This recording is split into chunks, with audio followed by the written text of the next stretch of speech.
Среди героев мужчин нашего народа появилась гордая, смелая и отважная крымско-татарская девушка, моя прабабушка Алиме Абдинанова. В свои 19 лет она организовала подпольную разведгруппу, которая передавала советскому командованию информацию о переброске немецких войск.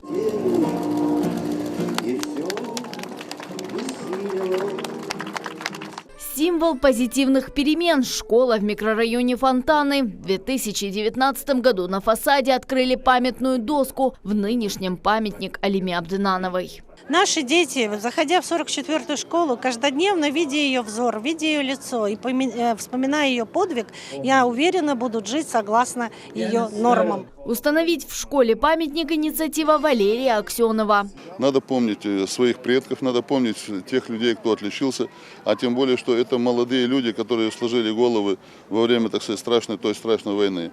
Она родилась в 1924 году в пригороде Керчи. Во время Великой Отечественной войны осенью 1943 года красноармейца Алиме Абдинанова была заброшена в оккупированный Крым. В составе разведгруппы выполняла задания советского командования и добывала сведения о дислокации вражеских войск.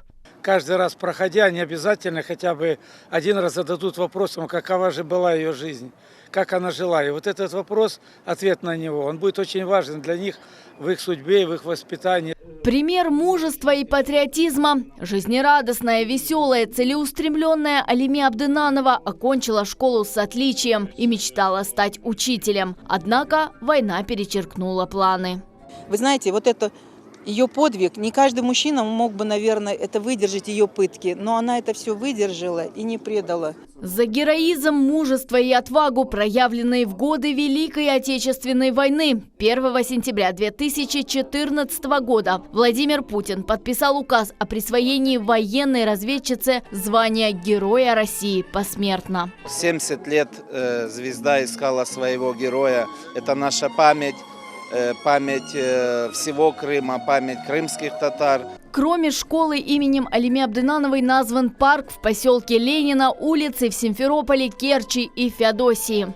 Поражает то, что в 20 лет такой высокий уровень самосознания, высокий уровень ответственности перед страной, перед людьми, перед будущими поколениями. Отважная разведчица направила в Центр более 80 донесений, содержавших важные разведывательные сведения. В феврале 1944 года группа разведчиков была раскрыта, а все ее члены арестованы. После жестоких пыток 5 апреля 1944 года Алиме Абдинанова была расстреляна. Почетная доска, теперь и памятник легендарной разведчицы. 44-я школа имени Алиме Абдинановой с гордостью носит имя Героя Российской Федерации. Алиме Мустафаева, Виталий Голубев, телеканал Милет.